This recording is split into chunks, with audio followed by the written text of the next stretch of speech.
esse tema que a gente vai discutir hoje é um tema relacionado à questão da evolução. Mas aqui a gente não vai tratar especificamente da evolução biológica, que é uma coisa também que tem a ver com o espiritismo. Mas a gente vai falar mais da evolução da inteligência, né? A evolução do princípio inteligente. Então a gente sabe pela obra espírita, pela codificação espírita, quando os espíritos classificam a Trindade Universal, né? Que não é a Santíssima Trindade, tomem cuidado.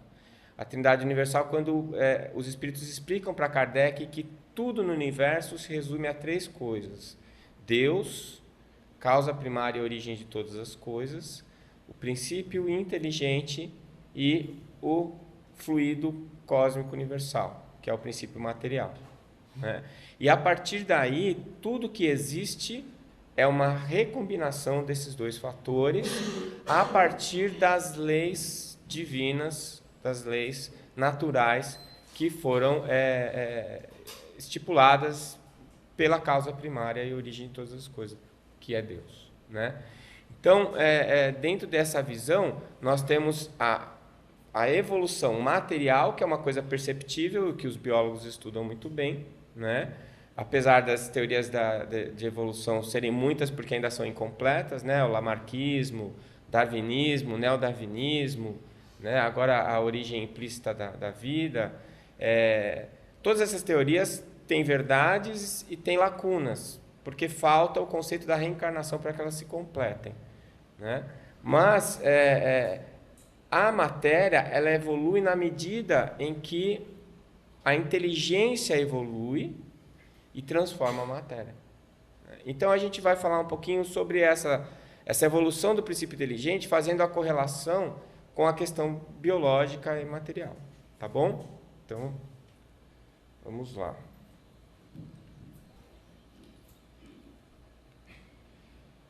Quando eu era menor e a gente queria falar que alguém era burro, a gente falava que tinha QI de ameba. Não sei se vocês já... Eu já ouvi QI de Vongole também, mas o Vongole já é melhor que a ameba, ele é um pluricelular, a ameba é mais primitiva. Será que a ameba tem QI? O QI é o coeficiente de inteligência, né? Será que uma ameba tem inteligência? Bom, as palavras são um poço de enganos, né? Eu posso usar uma palavra pensando num conceito e você receber essa palavra com um outro conceito. Então, é muito importante que a gente sempre estabeleça cada conceito, tá? Aqui a gente vai falar da inteligência num conceito mais biológico, então mais para frente a gente vai chegar lá. Mas eu posso dizer a vocês que uma ameba, ela não é um ser inteligente, mas ela também não é desprovida de intencionalidade. A essência da inteligência é a intencionalidade, ou seja, algo que é feito não por acaso, mas com uma causa. E tudo que existe, todas as leis e todas as ciências, elas buscam sempre o estudo das causas das coisas. É por isso que hoje o conceito de Deus é um conceito fundamental para a própria ciência. Porque chega num momento, por mais que você recue e vá estudando os primórdios do universo, da vida, você vai ter que encontrar uma causa.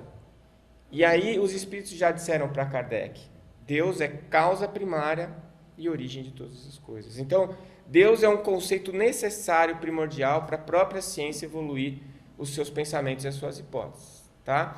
Então, essa intencionalidade na ameba, ela é uma intencionalidade rudimentar, mas ela existe. A ameba, ela pode não ser inteligente ao ponto de fazer uma conta de matemática, mas quando ela chega perto de uma partícula, ela é capaz de saber se essa partícula ela vai ser útil para ela, e aí ela fagocita, né? Ela come aquela partícula, ou se aquela partícula é nociva para ela, ela se afasta daquela partícula.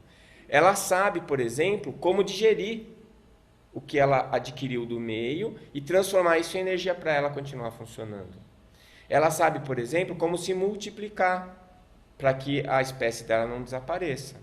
E ela sabe também como eliminar as suas excretas, aquelas substâncias tóxicas que ela produz no seu metabolismo e que, se ela não elimina, vai acabar matando ela.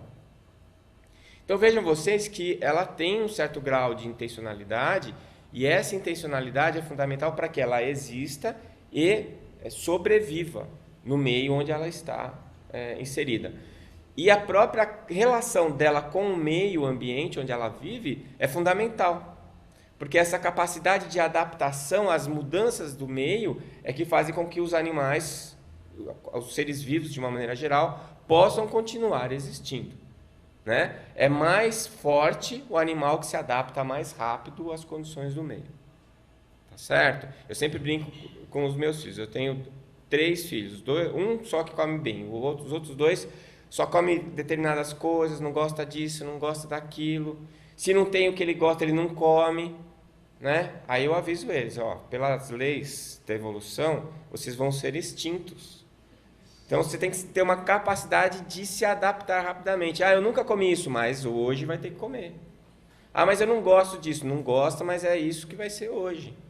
Então, quanto menos exigente você é com o meio, isso eu estou falando na comida, mas vale nas relações humanas também.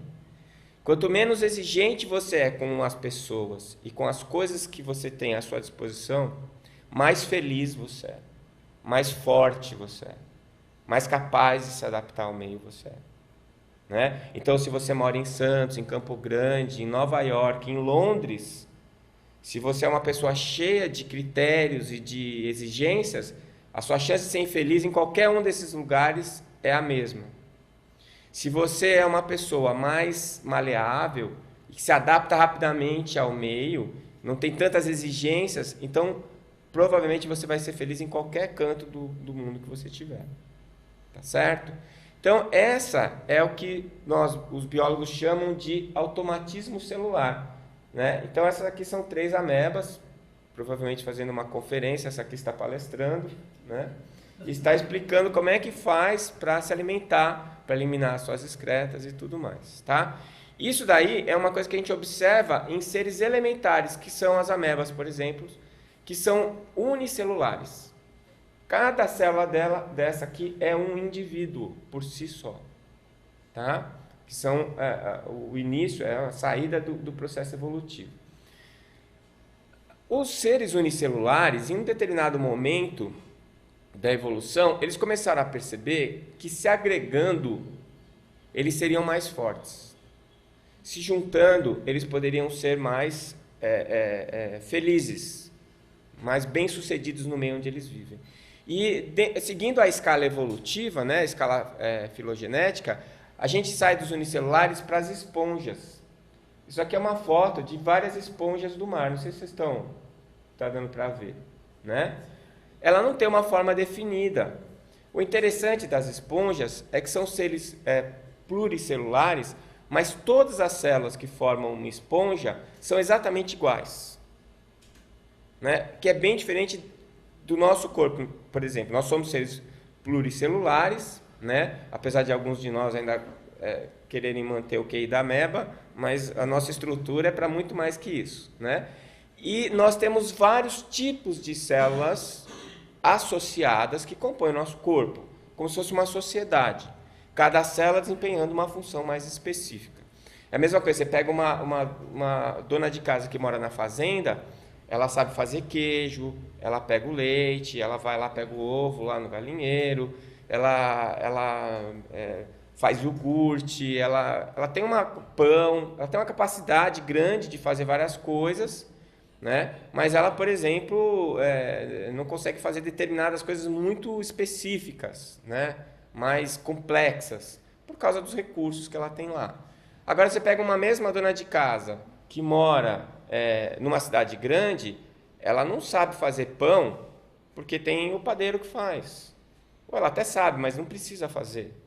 E lá no padeiro ela vai encontrar uma variedade de pães maior, né? Ela não precisa ir lá pegar lá, ordenhar a vaca para pegar o leite, porque vem o leite na porta da casa dela, ou ela quando vai comprar o pão já compra o leite. E assim por diante, né? Então as coisas, quando você está em sociedade, cada um se especializa em uma coisa, isso tira encargos de cada indivíduo e faz com que cada indivíduo possa se especializar. Então o segredo é esse, né? Num primeiro momento, essas células simplesmente se amontoam, que é o caso da esponja, tá? O que eu achei interessante, né? Eu não sei, quem tem filho em casa vai vai saber do que eu estou falando, é que tem um desenho animado que chama Bob Esponja. Eu não sei se algum de vocês já assistiu, né? Me chamou a atenção desde o início. Primeiro que o desenho é genial. E segundo porque eu achava estranho como é que o cartunista resolveu pegar uma esponja para ser o protagonista do desenho dele. Depois eu descobri que o desenhista é biólogo. E eu comecei a prestar atenção nos personagens, né? É claro que a esponja do Bob Esponja é uma esponja de cozinha, mas como é que ele vai fazer um personagem com essa forma aqui? Também não dá, né? É exigir demais dele. Mas vejam vocês, que se você pegar, ele começou com o Plâncton, que eu não achei o desenhinho, que é um unicelular, né? Depois vem o Bob Esponja, que é a esponja. Depois vem o Patrick, que é a estrela do mar, já é um equinoderma, já é um ser com diferenciação celular. Depois ele vai para o molusco, que é o Lula molusco. Depois, na escala evolutiva, são os mamíferos. Mas como é que ele vai colocar um mamífero na fenda do biquíni, né? Que é dentro do mar, no fundo do mar? Ele colocou uma roupa de astronauta e colocou o esquilo lá.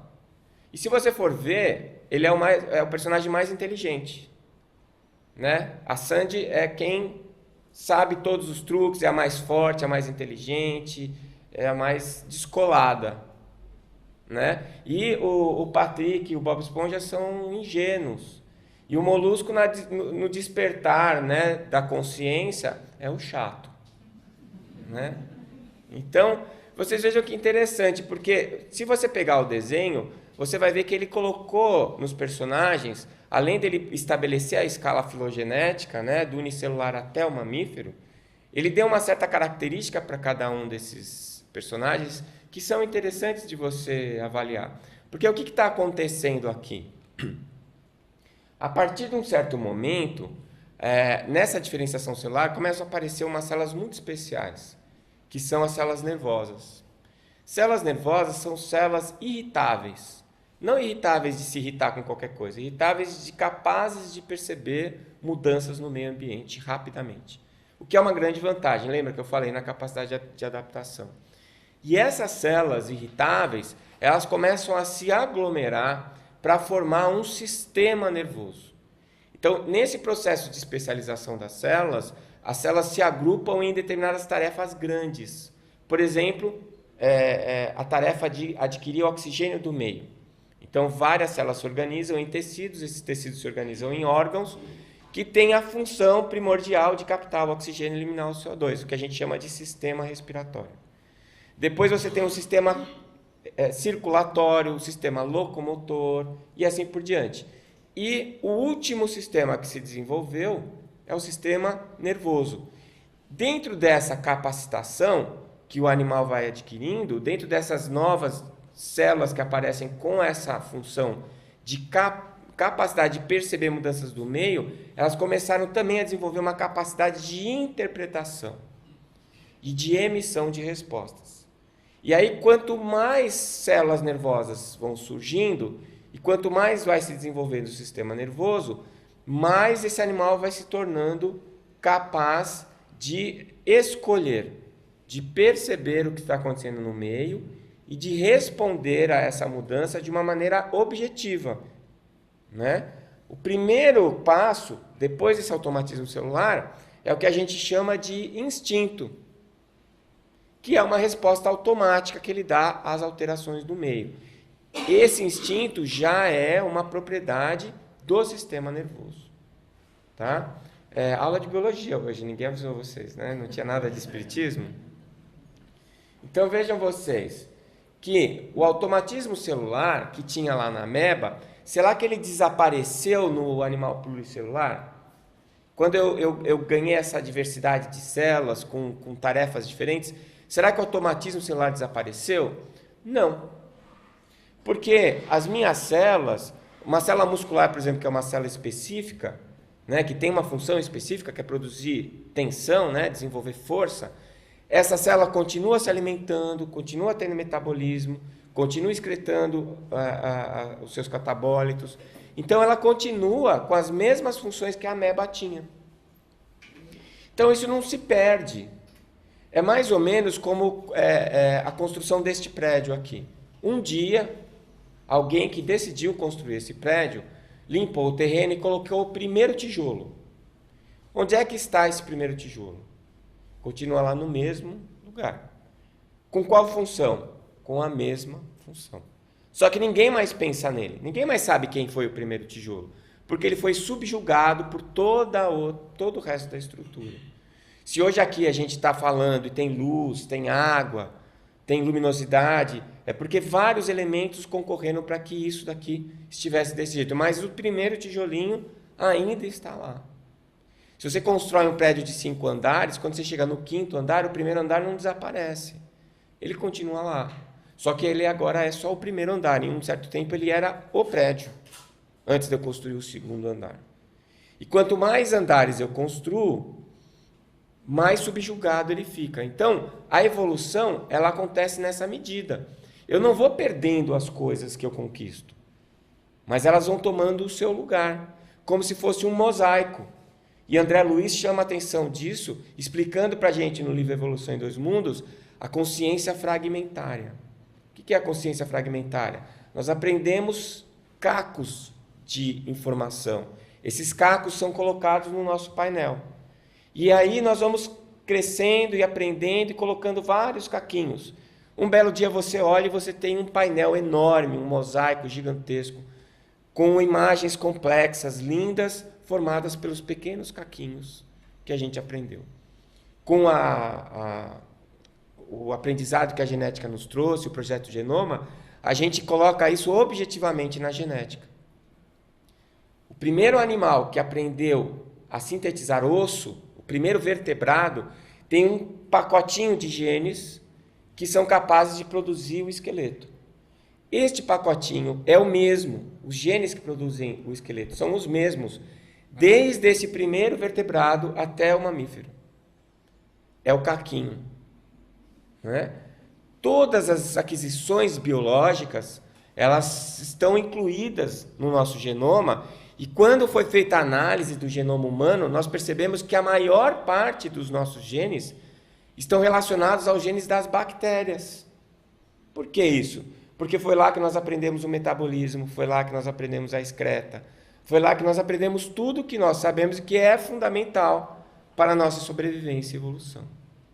Mas nós criamos um sistema nervoso, essas células se organizaram em um cordão, que é chamada inicialmente notocorda, que depois vai virar a medula, e depois uma encefalização, um crescimento da porção cranial desse sistema nervoso, até o ponto em que nos encontramos hoje, que é o nosso encéfalo, e que não está estável ainda.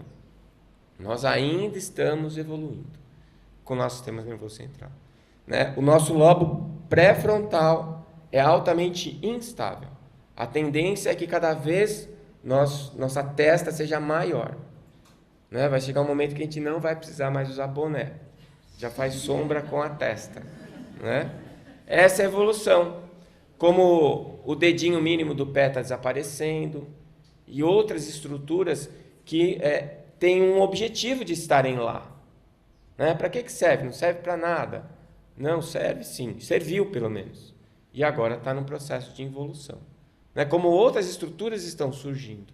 E é assim que vai indo na evolução da inteligência que arquiteta o corpo biológico.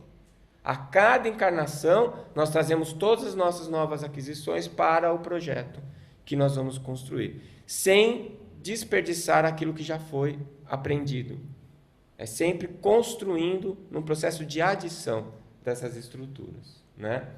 E os instintos são, então, para a biologia, né, a definição, padrões herdados de resposta ou reações a certos tipos de situações ou características de determinadas espécies.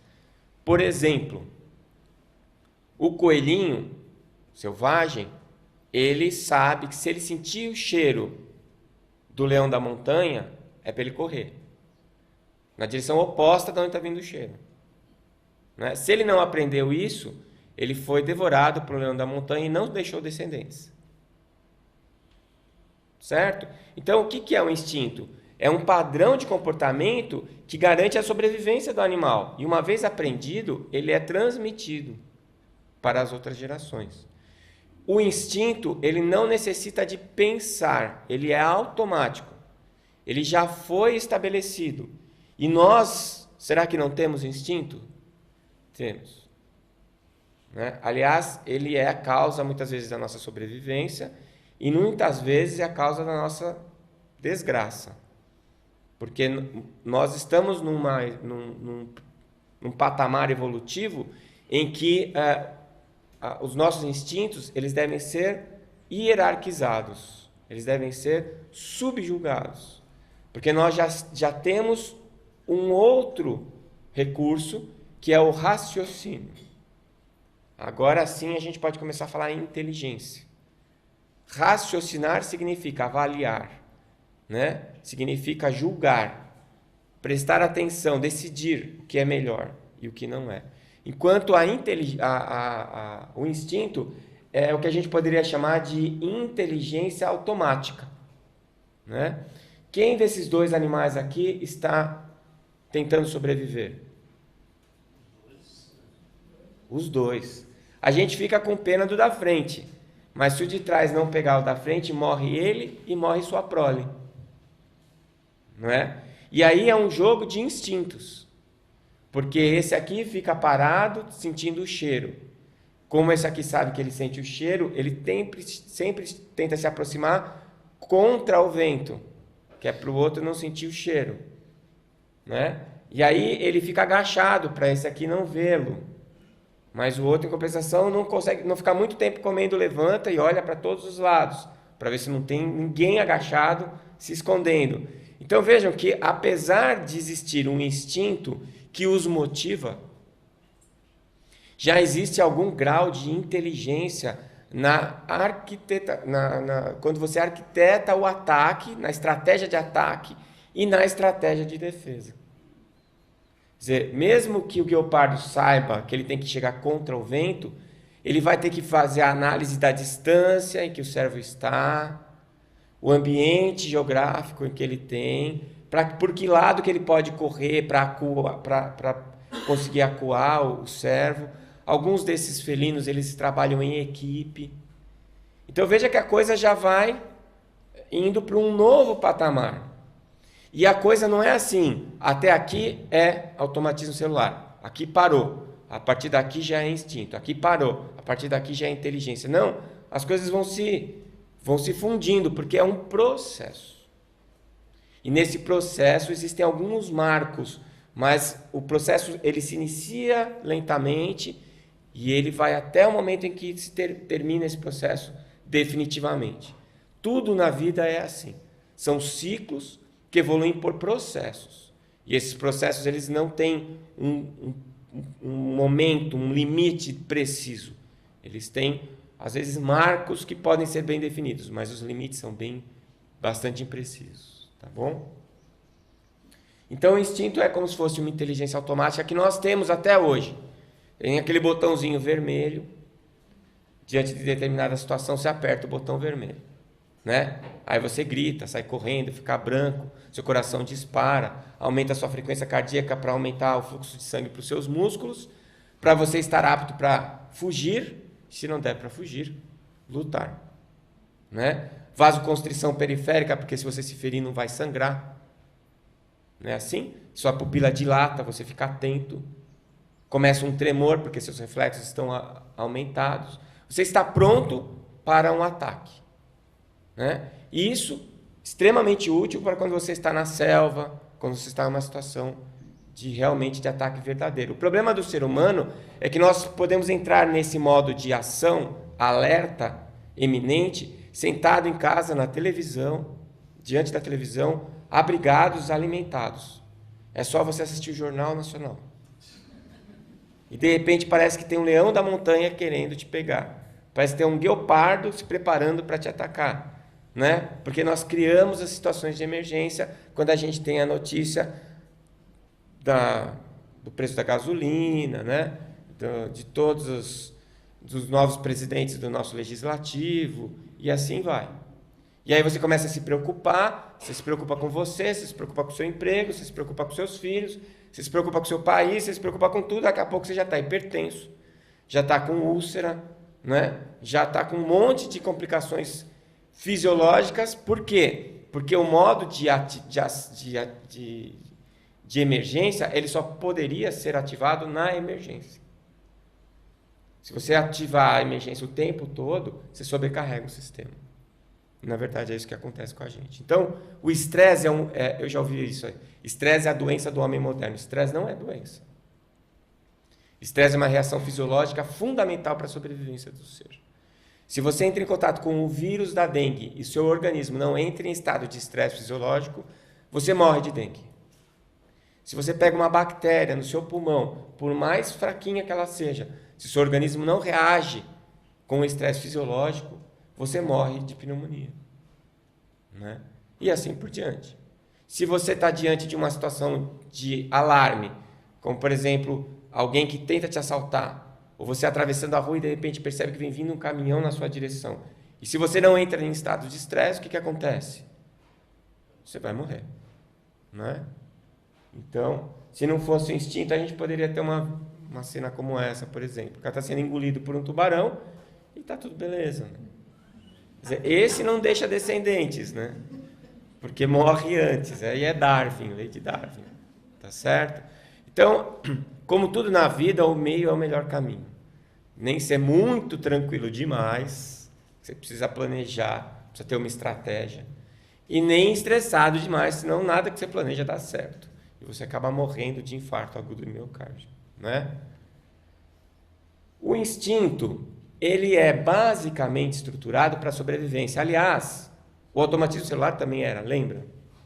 E o instinto também, ele é voltado para a sobrevivência. Então, o instinto é egoísta? De certa forma é sim. Depende da maneira como você analisa. Então, por exemplo, se você pegar os peixes, como é que eles se reproduzem?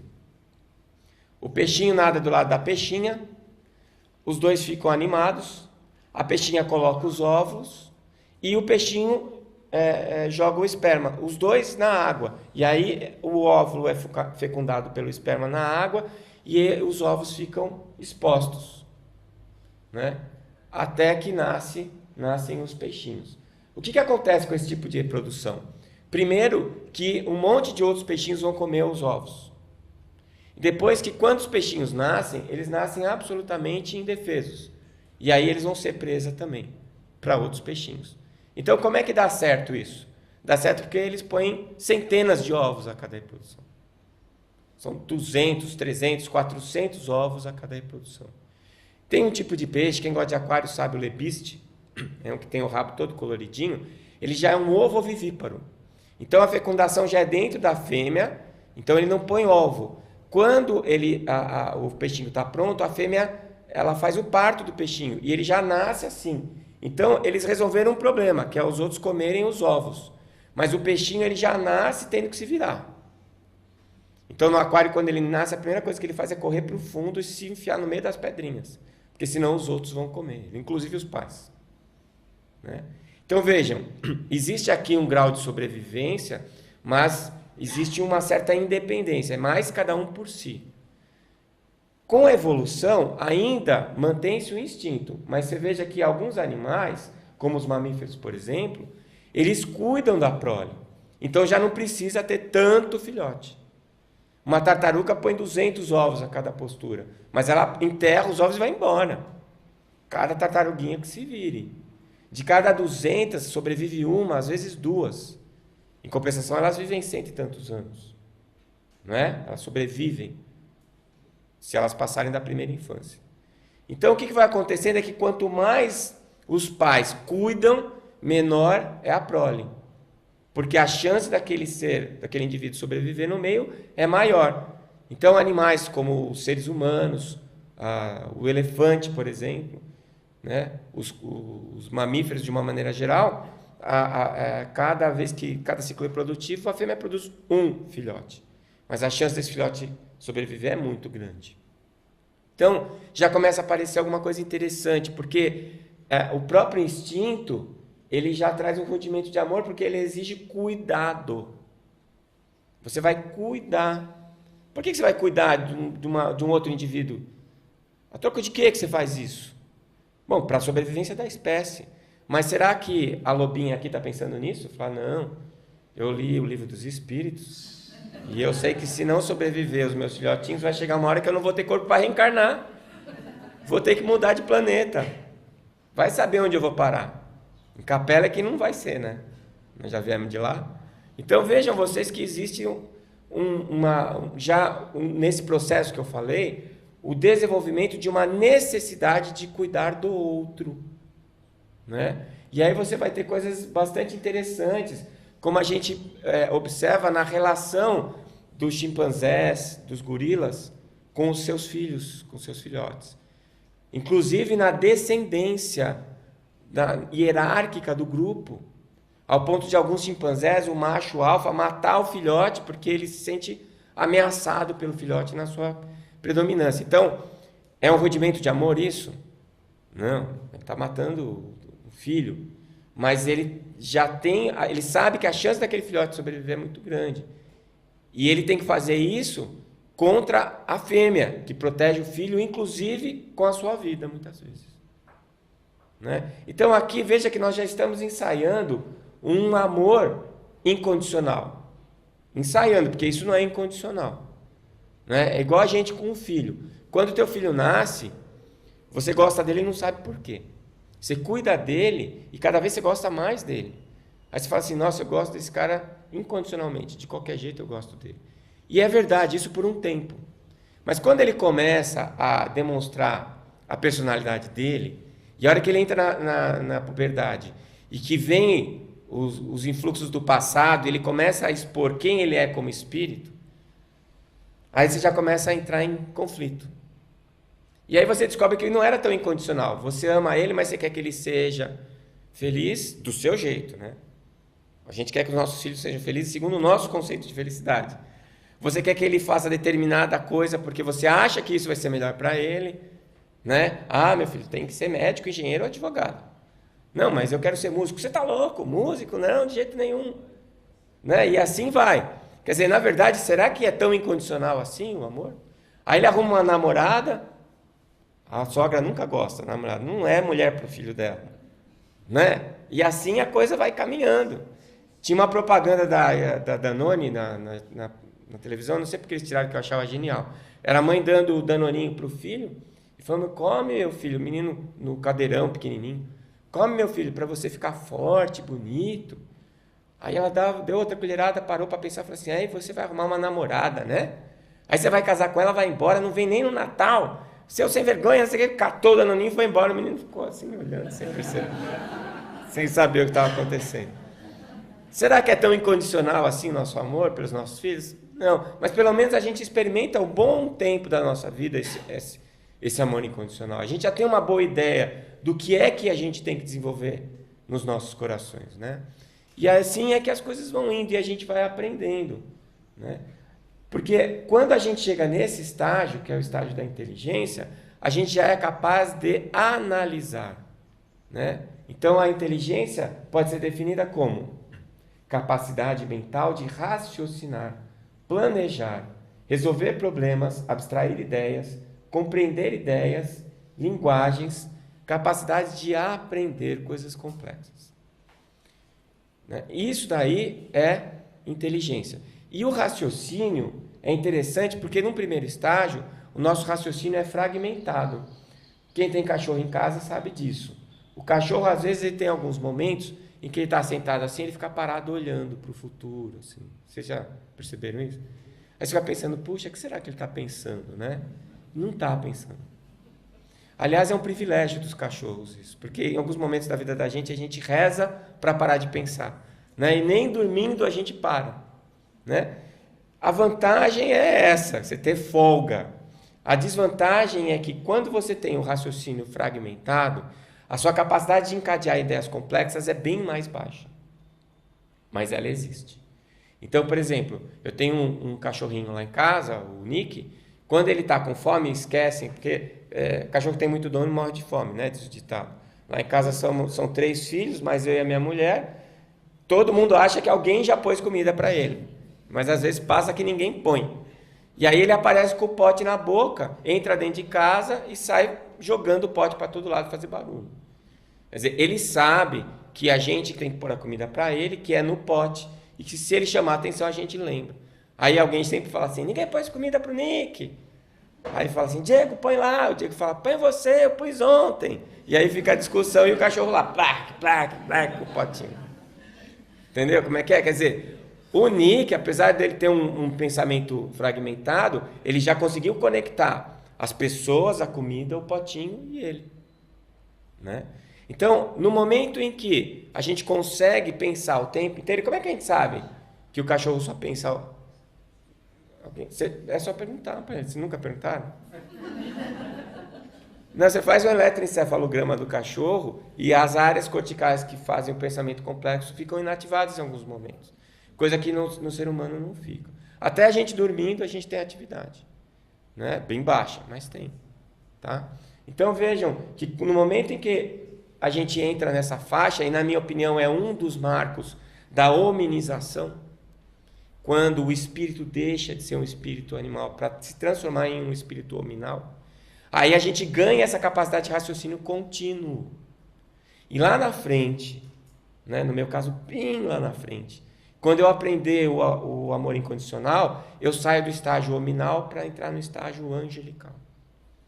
Né? Então são as fases da evolução. Tá certo? Então eu saio do automatismo, entro na fase do instinto, saio do instinto, entro no raciocínio, na inteligência, e fragmentado, contínuo, já ser hominal. E depois, quando eu aprender o amor incondicional, eu vou estar na fase angelical. Mas veja que a lobinha, o chimpanzé, já ensaiam o amor incondicional. Como nós também ensaiamos com os nossos filhos, e teoricamente, né, nos dias que a gente vai para o centro. Vocês já repararam, quando você sai para ir para o centro, você sai... Se alguém te fecha e fala, ô irmão, vai com Deus, não é? Você pisa numa poça de água e fala, puxa, a natureza é sábia, a água, lei da vida, né? A hora que você sai, o cara te fecha, você já não manda ele para o céu, né? Nem para o umbral, vai para o umbral no mínimo, né? Então, a gente ensaia essas viagens. O Evolução em Dois Mundos fala também das 3 casas mentais do André Luiz, que um biólogo inglês, Paul MacLean, fala também dos 3 andares. Então, nós temos o nosso complexo reptiliano, que é o nosso instinto. Depois desenvolveu-se, né, uma segunda fase, que é o tronco encefálico, que é onde nós estamos nesse momento, e estamos ensaiando o 3º andar, que é o lobo pré-frontal. Então, nós vivemos no 2º andar. Quando a gente fica estressado, nervoso, a gente vai para o térreo, né? Quando tem algum assassinato, alguma coisa, a gente não fala assim, matou a sangue frio. Sangue frio são os répteis. Os répteis têm sangue frio. Eles são animais psilotérmicos, eles não controlam a temperatura do corpo. É por isso que quando você encosta numa lagartixa, ela é gelada. Na verdade, ela não é gelada, ela está na temperatura do ambiente. Então, quando a gente fala de São Jorge matando o dragão, é um simbolismo. O dragão é o réptil de sangue frio, que são os instintos. E o São Jorge é o ser angelical, subjugando o instinto. Né? Então, veja o significado. E nós vivemos no meio, no andar do meio, com alguma frequência descemos para o subsolo, né? O pessoal fala, deu baixaria. Desceu das tamancas, é sempre para baixo, não é? E nessa hora é a hora que você bota o instinto para fora, sem nenhum tipo de controle. E em alguns momentos a gente sobe, quando a gente entra em prece. Nesses momentos a gente sobe um andar e experimenta como é que vai ser o nosso futuro. Quando a gente conseguir viver definitivamente no 3º andar, que é quando a gente estiver aprendendo essa lei, né, que é a lei do amor incondicional, o amor universal incondicional. Então, a inteligência não anula o instinto, mas subjuga, hierarquiza. A gente já passou por fases dessas, em muitas delas. E eu acho que um dos instintos que nós estamos subjugando neste momento é o instinto sexual, da reprodução. Né? Ele ainda é o mais cruento ainda no nosso meio. Mas eu tenho percebido uma coisa interessante. Essa vulgarização do sexo está trazendo como efeito colateral uma perda de significado do sexo. para as gerações mais novas. Né? Naquela época em que a mulher mostrava o tornozelo e o homem ficava doidinho, né? O sexo tinha um significado gigantesco na vida dele. Agora que você vê peito nu todo dia, em qualquer lugar, na televisão, agora no carnaval, então é uma festa. Eu acho até uma hipocrisia, né? Tem a classificação por idade de filmes que aparecem nu no filme, e no carnaval, qualquer hora do dia, ainda passa a reprise 300 vezes, todo mundo peladão lá na avenida.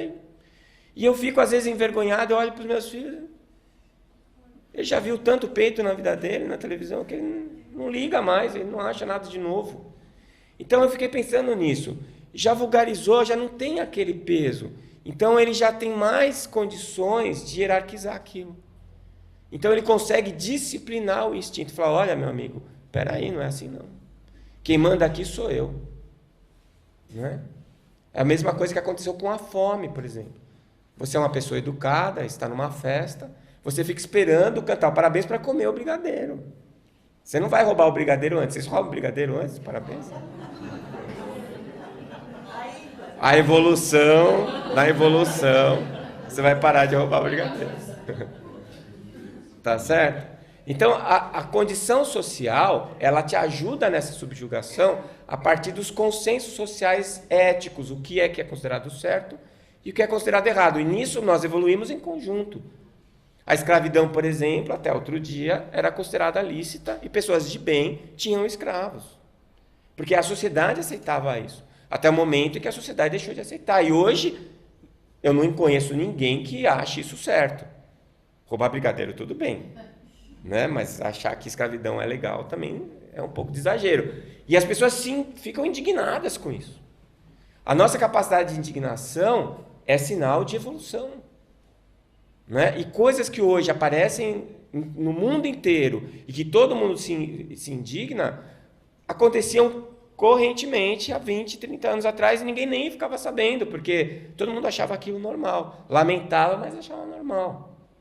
Então essa é a nossa evolução na medida em que a gente vai subjugando o nosso instinto. Mas ele continua lá, igual o tijolinho dessa casa. Está lá. Né? Então a gente vai otimizando as reações do meio com essa inteligência. Quantas vezes vocês tiveram vontade de fazer isso com o chefe, por exemplo? Com o marido, com a esposa, com o filho. Olha o amor incondicional aí. Mas vamos supor que teu chefe te faz alguma coisa assim, arruma uma confusão com você feia. Na hora a vontade é você pular no pescoço dele, mas você não pula porque você pensa, ele vai me mandar embora. Aí eu tenho lá 3 bocas para alimentar em casa, como é que eu vou fazer? Aí você fica quieto, não fala nada, subjuga o seu instinto, que é de reagir. Aí você sai, procura outro emprego, arruma um emprego melhor, volta lá e esgana o chefe. Mas pelo menos você já garantiu o seu emprego primeiro. Você otimizou a sua estratégia de ataque. É isso que a inteligência faz. Né? Mas aí o que acontece? Olha que interessante. Num determinado momento, que lá desde o automatismo celular, o instinto e a inteligência, você usou elas a serviço de quem? De você mesmo. O que é que você queria? Primeiro sobreviver. Né? Depois, quando começou no mamífero e mesmo hoje o homem, é dominar o meio. Não só você quer comer e dormir, como você quer garantir que isso vai acontecer. Não é uma ofensa nenhuma às mulheres, nem estou falando que vocês são interesseiras, essa é uma questão biológica. O que a fêmea procura no macho? O macho mais forte, que vai garantir que ela tenha uma prole de indivíduos fortes e um macho que a proteja, para ela garantir que a prole dela vai sobreviver. Não é assim? Então a fêmea procura o macho mais forte. Entre os seres humanos, o macho mais forte não é o bombado. O macho mais forte é o que tem uma conta boa no banco. Por quê? Porque ele garante para ela um futuro para ela e para os filhos dela. É inconsciente ou subconsciente, mas é verdade. Certo? O bonitinho e o rico. Né? Ou o bonitão e o bonitinho rico. Porque também, né? Ninguém é de ferro, tem que ser meio bonitinho, que tem um instinto lá. Quem que ela vai escolher? Vai escolher aquele que vai dar mais condições para ela. O cara é super bonito, simpático, elegante, mas não gosta de trabalhar, dorme o dia inteiro. Não dá, né? Não vai dar. Apesar que hoje também tem essa coisa, a mulher está assumindo muito esse papel de provedora que ela não tinha antigamente. Mas são as evoluções sociais que determinam isso. Mas o que eu estou querendo dizer é que o instinto está lá. Ele continua lá. Né? Continua agindo sobre nós. Então, num determinado momento, o que vai acontecer? Você quer sobreviver, isso a gente já sobrevive. Você quer ter uma certa hegemonia no meio, então o que você faz? Você vai lá, vai estudar, você vai trabalhar, você vai fazer para conseguir. Então, o que é que determina a sua hegemonia? Vamos ser honestos aqui, vamos fazer uma sessão de terapia aqui. Né? Você quer andar com uma roupa bonita, no caso das mulheres, é a marca da bolsa, a marca do sapato. Isso determina que ela é uma pessoa bem-sucedida. No caso dos homens, o carro. Né? O homem pode estar todo mal ajambrado, mas se ele entra numa Mercedes, uau, que gato. Não é? Então a gente vai atrás disso. Aí você quer uma casa confortável, uma casa boa, só que aí chega um detalhezinho que começa a acontecer. Se você está andando num carro importado, você é alvo de assalto. Porque antigamente o cara que era rico, ele estava num castelo. O pobre sabia que ele tinha uma vida boa, mas não fazia a menor ideia de como era. Agora isso está democratizado. Tem televisão. Então, quando você está andando para ir pegar o seu ônibus, né? Hoje em dia, o pobre não pega mais ônibus, vai de bis. Quando ele está lá na motinho dele, na bis, está chovendo, e para do lado dele uma Mercedes com ar-condicionado e o cara lá todo engravatado, ele sabe que aquele cara tem uma vida melhor que a dele. Ele sabe quais são as coisas que o cara tem que ele não tem. E isso gera um conflito. Por que o Rio de Janeiro é uma cidade que vive em conflito? Porque é uma panela de pressão. A favela e o rico, um encostado no outro. E aí o que acontece? O rico vai se protegendo porque o pobre vai querer tomar o que o rico tem. E aí ele começa a subir um muro, põe cerca elétrica. Mas mesmo assim, a hora que ele sai, vão assaltar ele. Então ele blinda o carro. Mas mesmo assim não tem jeito. Então o que ele vai fazer agora? Qual é o próximo passo? Ele tem que tirar aqueles pobres de perto dele. Qual é a primeira ideia? Eliminá-los. Só que não dá para eliminar pobre. Já tentaram várias vezes, na nossa história a gente sabe disso. Então, pobre nasce rápido, porque tem mais do que rico. E se não tiver o pobre, como é que você vai ser rico? Você tem que explorar alguém.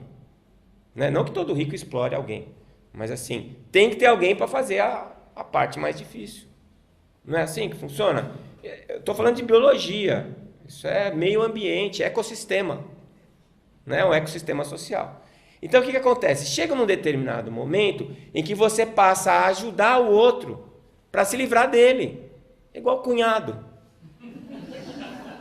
Cunhado desempregado é uma tragédia. Ele vai na sua casa todo final de semana, almoça, janta, assiste televisão, escolhe o filme no DVD. Você tem que arrumar um emprego pro cara. Aí você fala para sua irmã assim, olha, eu arrumei um emprego para ele super bom, vai ganhar um emprego. Aí fala assim, mas você faz ele ficar no emprego, pelo amor de Deus. E ainda posa de bonzinho, eu tento ajudar a minha irmã. Na verdade, você quer se livrar do cunhado. Então, esses senhores dignos aqui, vocês reconhecem eles? Então, eles se reuniram lá, era o chamado G8, né? G5, não sei, depende como é que eles estão lá, felizes ou não. E eles estavam reunidos para ajudar os coitadinhos da África. Por que o coração deles é bom? Porque eles já atingiram o amor incondicional? Não. Porque a miséria, ela gera insalubridade. E aí começa a aparecer doenças que nem existiam, como a AIDS, por exemplo, né? Que surgiu da exploração errada do meio. Né? Derrubaram árvores de um bosque lá na Ásia, e que tinha uma espécie de macacos que morava só na copa da árvore, e que tinha o vírus da AIDS, mas para aquele macaco o vírus da AIDS não fazia nada. Só que eles derrubaram as árvores, os macacos tiveram que se adaptar no chão, as pessoas que moravam lá não tinham que comer, começaram a comer os macacos, e aí pegaram o vírus, só que o vírus no ser humano fez o estrago que fez. Então foi uma interferência no meio. E outras doenças que eram para ter desaparecido e que voltam por causa da miséria e insalubridade. O pior não é isso. Se eles estivessem morrendo lá, no país deles, mas eles vêm para o seu país, né? Eles se agrupam em favelas e procriam, né? Não sei se vocês estão entendendo onde eu estou querendo chegar. Né? Eu não estou sendo hipócrita, eu estou falando da maneira como as coisas são vistas. Ou vocês acham que não? Não é? E aí o que vai acontecer? Vai acontecer que você vai ter que gastar dinheiro para cuidar desse povo, que você nem queria que estivesse lá na sua casa. Você vai gastar dinheiro para guardar uma fronteira, que aliás o pessoal estava brincando, né? A fronteira entre os Estados Unidos e o México sempre foi os americanos jogando os mexicanos de volta para o México. E agora parece que eles estão convidando os mexicanos para entrar nos Estados Unidos, né? Por causa do problema econômico que eles estão lá. Então, a ideia é sempre a questão da sobrevivência econômica e da soberania, né? E aí vai acontecendo essas coisas. Você começa a ter que estruturar um sistema de saúde, de educação, você começa a ter problemas. E outra coisa, não interessa ter muita gente pobre, eles não podem ser poderosos mais que você, mas eles têm que ter dinheiro pelo menos para comprar as bolachas que você fabrica. Tem que ter dinheiro pelo menos para comprar os carros que você fabrica. Então você não pode deixar eles à míngua. Então você vai começar a ajudar esse pessoal, com a mesma intenção que você ajuda o seu cunhado, para se livrar deles, já que não dá para dizimar. Só que aí acontece uma coisa interessante, né? Você começa a cuidar, não o cara que mandou, mas as pessoas que vão, elas começam a cuidar dos mais necessitados. E aí o que acontece? Acontece que elas começam a ter uma percepção diferente do que está acontecendo lá. Elas começam a sentir um certo prazer em estar lá. Então, quando você ajuda uma pessoa e aquela pessoa nem está aí para você, você chama ela de quê? Ingrato. Se você chamou aquela pessoa de ingrato, é porque realmente você não aprendeu o que é amor incondicional. Você ajudou ela, mas você estava esperando que pelo menos ela te reconhecesse como uma pessoa boa. Então você não fez aquilo por você, por ela. Você fez aquilo por você. Você está querendo que as pessoas digam, puxa, como o Décio é bonzinho. Olha, ele fala tão bem. Ele vai no centro espírita. Ele ajudou o cunhado. Não é verdade? Então não foi para ele, foi para mim. Mas em um determinado momento, você começa a sentir que se você está ajudando as pessoas, você se sente bem pelo fato de estar ajudando. E aí já não faz mais diferença se o outro reconhece ou não o que você fez. Começa a ficar mais gostoso, porque você cria uma independência do outro. É uma dependência independente. Você depende dele porque você precisa de alguém para ajudar, porque você precisa ajudar as pessoas. Por quê? Porque você quer ser bonzinho? Não, porque quando eu ajudo as pessoas, eu me sinto pleno, eu me sinto bem, eu me sinto feliz. Então eu preciso do outro para ajudá-lo, mas eu não preciso que ele reconheça isso. Pouco importa se ele achou legal ou não, pouco importa se ele percebeu que eu ajudei. E aí você vai entrando numa terceira etapa que é mais interessante ainda. Em determinado momento, você nem quer que as pessoas saibam que você fez aquilo. Porque elas vão te elogiar e isso é uma coisa que te atrapalha. Porque as pessoas começam a prestar atenção no que você faz e você começa a ter mais dificuldade de fazer aquilo que você faz, que é ajudar o outro de uma maneira espontânea e incondicional. A palavra incondicional significa sem condição. Eu não me imponho nenhuma condição, eu simplesmente ajudo porque eu preciso te ajudar. E aí começa a acontecer isso, né? Diante de uma situação como essa, diante de uma criança nesse estado, qual é o seu impulso? Você vai sair para tentar dar um tiro no presidente, no prefeito, ou você vai acolher essa criança? Ou você vai tentar alimentar essa criança? Você vai tentar fazer alguma coisa por ela? E no momento em que você estiver fazendo, o que é que vai lá no seu coração? Tomara que ela cresça e fique rica para me remunerar? Não. Você quer que ela sobreviva. Para você é o que basta. E se ela não sobreviver, mas você fez o melhor que você pôde por ela, já está bom para você. Veja que engraçado. Você foi ajudá-los para se livrar deles. E agora você precisa deles para se ajudar. né? Eu acho que essa é a grande pegadinha de Deus. Ele nos fez egoístas até o final. E aonde é que esse egoísmo vai nos levar? No altruísmo. Porque a gente vai chegar à conclusão que a única maneira que eu tenho de realmente ser feliz, de estar em paz comigo mesmo, é agir em prol do outro. Enquanto eu estiver lutando pela minha felicidade, eu vou ter sempre uma aresta, eu vou ter sempre um buraco, uma dificuldade, mas no momento em que eu descubro que o que me faz realmente feliz é agir para o outro, eu me completo, sem o outro, no sentido de necessidade de receber algo dele, mas com o outro no sentido de que eu preciso dele ao meu lado para que eu possa caminhar com ele. Né? Além do que, quando nós estamos caminhando com alguém, esse alguém caminha conosco também. E se nós auxiliamos a ele, ele também nos auxilia no momento de dor, de dificuldade que nós passamos. Né? Então é isso. Esse bem-estar que você sente pelo fato de estar fazendo bem. Né? No final, é descobrir que fazer o bem te faz bem, antes de fazer bem ao outro. E o egoísmo levando ao altruísmo. É interessante isso, né? Quer dizer, quando eu faço o bem, quando eu penso bem, quando eu sinto o bem, o primeiro a ser atingido sou eu. Eu posso amar o outro e o outro me odiar. Pouco importa o ódio dele. Se eu amo ele, eu sou imune ao ódio dele. E quem é que sofre com o ódio que ele tem por mim? Ele. A emissão do pensamento ruim prejudica quem emite. E só vai me atingir se eu aceitar aquela vibração de ódio e passar a odiá-lo também. Não é o ódio dele que me afeta, é o meu ódio por ele que me afeta.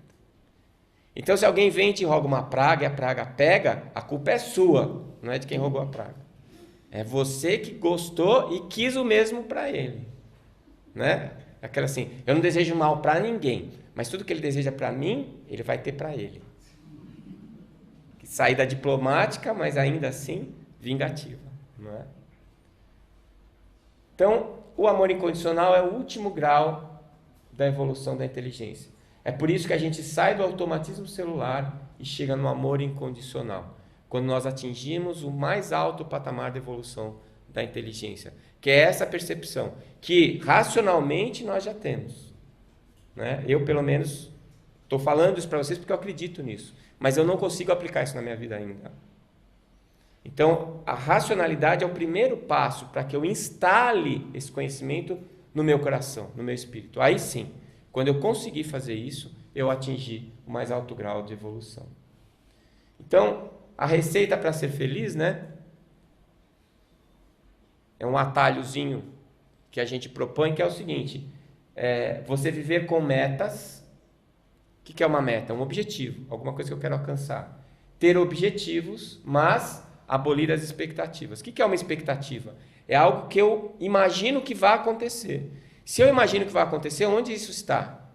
Só na minha cabeça. A pior expectativa que tem é a expectativa que a gente faz para as pessoas. Então, eu caso tendo uma expectativa que a minha mulher é aquela mulher dos meus sonhos. Bom, ela pode ser ótima, mas ela nunca vai ser aquela mulher dos meus sonhos, porque aquela mulher dos meus sonhos só existe nos meus sonhos. E pior, ela vai mudando cada sonho. Né? É quântico. Todo dia é uma mulher diferente. E a que você casou está ali. Né? A mulher que casa com o príncipe encantado acorda com o sapo. É o contrário, não é o sapo que vira príncipe, é o príncipe que vira sapo. Então, o que é que você pode fazer com relação a isso? Você tem que olhar para a pessoa como ela é e aceitá-la do jeito que ela é. Viver uma relação real. Né? E isso só se faz abolindo expectativas. Eu já tentei fazer isso também. É quase impossível nessa fase da vida. A gente faz expectativas, cria expectativas para absolutamente tudo na nossa vida. Mas são elas que fazem a gente sofrer. Né? As expectativas, elas são suas e não dos outros. E é injusto cobrar deles o que você imaginou na sua cabeça. Né? Elas geram ilusões, leva à frustração, decepção e faz germinar a raiva e a intolerância. Você acha que ele é aquela pessoa que você queria que ele fosse. Aí ele não é. Aí primeiro você fica frustrado, depois decepcionado, aí você começa a ficar com raiva. Depois que você ficou com raiva, o que você precisa? Perdão. Olha o trabalhão que dá. Olha quanta energia você gasta. Então já casa com o que você quer casar. Né? É uma coisa que me arrepia. Fala assim, e aí? O que você quer para sua vida? Estou esperando alguém para me fazer feliz. Puxa, tadinha. Senta aí, espera no colchão de casca de ovo, porque vai dar escara. Ninguém vai te fazer feliz, a não ser você mesmo. Quem manda na sua vida é você. Você quer que os outros façam as coisas para você? Você quer que os outros venham te fazer feliz, sendo que a felicidade é uma construção íntima de cada um, intransferível. Não é? Então a gente faz isso o tempo todo, com todo mundo. Eu faço, pelo menos, eu não sei vocês, né? Um ambiente de luz, assim, às vezes tem algum espírito mais evoluído. E provoca mágoa. E nos faz infeliz. Né? Infelicidade não é o contrário de felicidade, é a ausência dela. Né? O contrário de alegria é tristeza. Mas o contrário de felicidade não existe. É infelicidade. A escuridão é a ausência de luz, não é o contrário da luz. Certo? Então, o mal é a ausência do bem. Não é o contrário do bem. Então, se eu sou mal, o que falta é instrução, conhecimento, consciência. E na medida em que eu vou tomando consciência, eu vou gerando bem dentro de mim, independente do que esteja acontecendo ao meu redor. O que acontece é que o bem contamina o mal, porque o bem existe, o mal é apenas uma ausência. Da mesma maneira que um fósforo riscado ilumina um ambiente escuro. Não precisa ser uma lâmpada de grande potência. Se eu consigo desenvolver o conhecimento, amplia minha consciência e gero o bem, a ausência desse bem vai ser preenchida por mim. Né? E aí essa lista que é uma proposta que a minha mulher fez para mim, a gente fez e no final demos muitas risadas. Porque faz uma lista dos seus piores 5 problemas hoje. Só os 5. Se for por todos, não cabe. Né? Tem que comprar uma HD externa para o seu computador para você pôr todos os seus problemas lá.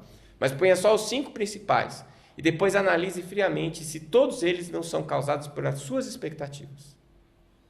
Nunca é de fora para dentro. O problema é sempre com você. O que você acha que devia ter, o emprego que você acha que era para ser, o que você acha que as pessoas tinham que ter feito para você, o que elas tinham que ter falado para você, onde você acha que devia estar hoje, e assim por diante. Só a expectativa. Essa é a má notícia, a boa. Se é expectativa, é com você. Elimina a expectativa, o problema vai embora. Então, amar. Chico falou isso daí. O perdão só é necessário para quem ainda não sabe amar. Se você sabe amar, não se ofende. Se não se ofende, não precisa perdoar. Então, perdão é uma necessidade, um remédio amargo, duro, difícil, que demanda muita energia, mas que a gente só precisa usar porque a gente não sabe amar. No momento que a gente aprende a amar, fica imunizado. E aí eu vou concluir com essa fala, que muitos de vocês já devem conhecer, mas que eu acho que ela resume tudo.